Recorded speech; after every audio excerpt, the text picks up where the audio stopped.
Hi, പെർക്യാപ്പിന്റെ gold അനാലിസിസിലേക്ക് എല്ലാവർക്കും സ്വാഗതം. നമുക്ക് ഇന്നത്തെ ഗോൾഡ് അനലൈസ് ചെയ്താലോ? Hi guys. നമുക്കിന്ന് ഗോൾഡിലെ അനാലിസിസ് നോക്കാം. ഞാൻ സ്റ്റാർട്ടിംഗ് ടൈം ഫ്രെയിം ആയിട്ട് ഹയർ ടൈം ഫ്രെയിം ആയിട്ട് യൂസ് ചെയ്യുന്നത് 2 hours ആണ്. ഇന്നലത്തെ മാർക്കറ്റിൽ ഫോളിന് ശേഷം ഇവിടെ ഒരു വലിയ 3 ക്യാൻഡിൽസ് നിങ്ങൾക്ക് കാണാൻ പറ്റും. അതിനുശേഷം മാർക്കറ്റ് വന്ന് ടാപ്പ് ചെയ്തിട്ടുള്ളത് ഒരു സപ്പോർട്ട് ലെവലിലാണ്. ഓക്കെ, ഈ സപ്പോർട്ട് ലെവലിൽ നിന്ന് മാർക്കറ്റ് എന്ത് ചെയ്തിട്ടുണ്ട്? നല്ലൊരു റിയാക്ഷൻ തന്നിട്ടുണ്ട്. 2 hour ടൈം ഫ്രെയിമിൽ നമുക്ക് ഈ ഒരു ലെവലിൽ എന്തുണ്ട്? ഒരു എൻട്രി പോയിന്റ് ഉണ്ട്. ഓക്കെ, സ്വിംഗ് ട്രേഡിങ്ങും അല്ലെങ്കിൽ 2 hours ഹയർ ടൈം ഫ്രെയിമിൽ ട്രേഡ് ചെയ്യുന്നവർക്ക് ഇവിടെ ഒരു ട്രേഡ് പോകാൻ പറ്റുന്നതാണ്. ഓക്കെ, നമുക്ക് എവിടെ സ്റ്റോപ്പ് ലോസ് വെക്കാൻ പറ്റും? സ്റ്റോപ്പ് ലോസ് ഈ ഒരു സ്വിംഗ് ലോൻ്റെ അടിയിൽ നമുക്ക് കൊണ്ടുവെക്കാം. ആൻഡ് ടാർഗറ്റ് നമുക്ക് എവിടെ വെക്കാൻ പറ്റും? ഈ ഒരു സ്ട്രക്ചറിൻ്റെ ഹൈ വരെ.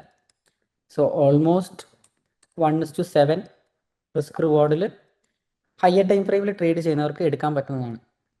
ഓക്കെ, ഞാൻ യൂസ് ചെയ്യാറ് 15 മിനിറ്റ്സ് ആണ്. ഈ 2 hour കൺഫർമേഷനിൽ നമുക്ക് ഒരു കാര്യം മനസ്സിലാക്കാൻ പറ്റുന്നത് വെച്ചാൽ മാർക്കറ്റ് ബുള്ളിഷ് ആണ്. ഓക്കെ, മാർക്കറ്റ് കറൻ്റ് ഇപ്പോഴും ബുള്ളിഷ് തന്നെയാണ്. ഇനി മാർക്കറ്റിന് ബുള്ളിഷ്നെസ് പോകണമെങ്കിൽ അല്ലെങ്കിൽ ബാരിഷ് മൊമെൻ്റം മാർക്കറ്റിൽ വരണമെങ്കിൽ മാർക്കറ്റ് ഈ ഒരു ലോ ബ്രേക്ക് ചെയ്യണം. ഓക്കെ,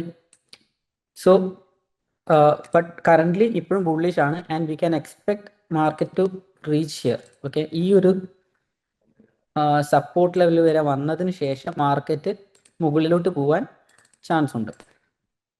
ഓക്കെ, അപ്പോൾ ഇതാണ് 2 hourൽ കറൻ്റ്ലി സംഭവിച്ചുകൊണ്ടിരിക്കുന്ന സിറ്റുവേഷൻ. ഇനി നമുക്ക് നേരെ 15 മിനിറ്റ്സിൽ ഒന്ന് പോയി നോക്കാം. ഓക്കെ, 15 മിനിറ്റ്സിൽ 2 hourൽ സപ്പോർട്ട് ലെവലിൽ വന്നതിന് ശേഷം മാർക്കറ്റ് എന്ത് ചെയ്തു? നല്ലൊരു മൊമെൻറ്റത്തോടെ മുകളിലോട്ട് പോയിട്ടുണ്ട്. ആൻഡ് അഗെയിൻ 15 മിനിറ്റ്സിൽ എന്താ സംഭവിച്ചത്? ഈ ഒരു സപ്പോർട്ട് ലെവലിൽ നിന്ന് മാർക്കറ്റ് എന്ത് ചെയ്തു? ബുള്ളിഷായി മൂവ് ചെയ്യാൻ തുടങ്ങി. ആൻഡ് നമുക്ക് ഇവിടെ എന്ത് കിട്ടിയിട്ടുണ്ട്? ഒരു ബ്രേക്ക് ഓഫ് സ്ട്രക്ചർ ഇവിടെ കിട്ടിയിട്ടുണ്ട്. ഓക്കെ, കറൻ്റ്ലി 15 മിനിറ്റിൽ ഒരു ബുള്ളിഷ് സ്ട്രക്ചർ തന്നെയാണ് ഫോം ചെയ്തിട്ടുള്ളത്. അതേപോലെ തന്നെ നമുക്കൊരു ബ്രേക്ക് ഓഫ് സ്ട്രക്ചറും കിട്ടിയിട്ടുണ്ട്. ഇനി നമുക്ക് എന്ത് എക്സ്പെക്ട് ചെയ്യാം? മാർക്കറ്റ്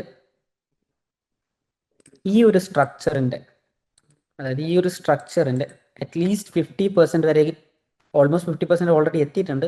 50% താഴെ വന്നതിന് ശേഷം ഇവിടെയുള്ള ഏതെങ്കിലും ഒരു support level, okay, Malaysian SNR പ്രകാരം നമുക്ക് ഇവിടെ ഒരു സപ്പോർട്ട് ലെവൽ ഉണ്ട്. ഓക്കെ, അതേപോലെ തന്നെ ഇവിടെ ഒരു സപ്പോർട്ട് ലെവൽ ഉണ്ട്. ലൈൻ ചാർട്ട് പോയി കഴിഞ്ഞാൽ നിങ്ങൾക്ക് ഇവിടെ കാണുന്ന ഈ പീക്കുകളും ട്രഫുകളും ഓരോ സപ്പോർട്ട് ലെവലുകളാണ്. ഓക്കെ, ഈ ഒരു സപ്പോർട്ട് ലെവൽ ഇവിടെ ഉണ്ട്. അതേപോലെ തന്നെ ഇവിടെയും ഒരു സപ്പോർട്ട് ലെവൽ ഉണ്ട്. ഈ 3 സപ്പോർട്ട് ലെവലിൽ നിന്ന് മാർക്കറ്റ് എന്തെങ്കിലും ഒരു റിയാക്ഷൻ തരികയാണെങ്കിൽ നമുക്ക് എന്ത് ചെയ്യാം? ഒരു ബുള്ളിഷ് എൻട്രി പോകാൻ പറ്റുന്നതാണ്. ഓക്കെ, ഇതിലേതെങ്കിലും ഒരു സപ്പോർട്ട് ലെവലിൽ നിന്ന് വരികയും അതേപോലെ തന്നെ ഒരു റിയാക്ഷൻ തരുകയാണെങ്കിൽ നമുക്ക് എന്ത് ചെയ്യാൻ പറ്റും? നമുക്കൊരു ബുള്ളിഷ് എൻട്രി പോകാം. ആൻഡ് ദെൻ അഗെയിൻ നമ്മൾ ടാർഗറ്റ് എവിടെ വെക്കാൻ പറ്റും? ഈ ഒരു സ്ട്രക്ചർ ഹൈൻ്റെ മുകളിൽ വെക്കാൻ പറ്റും. ആൻഡ് നമ്മളുടെ ഹയർ ടൈം ഫ്രെയിം, അതായത് 2 hour പ്രകാരം നമ്മളെ ടാർഗറ്റ് എവിടെയാണ് വരിക? നമ്മുടെ ടാർഗറ്റ് ഈ ഒരു സ്ട്രക്ചർ ഹൈ വരെയും നമുക്ക് മാർക്ക് ചെയ്യാൻ പറ്റുന്നതാണ്. ഗൈസ്, ഇതാണ് ഇന്നത്തെ നമ്മുടെ ഗോൾഡിലെ അനാലിസിസ്. നിങ്ങൾക്ക് കൂടുതൽ ഇതിനെ പറ്റിയിട്ട് അറിയണമെങ്കിൽ നിങ്ങൾക്ക് കമൻറ്റിൽ മെൻഷൻ ചെയ്യാം. നിങ്ങൾക്ക് ഇതല്ലാതെ വേറെ എന്തെങ്കിലും ടോപ്പിക്കിനെ പറ്റിയിട്ട് നിങ്ങൾക്ക് കൂടുതൽ അറിയണമെങ്കിലും അതും നിങ്ങൾക്ക് മെൻഷൻ ചെയ്യാം.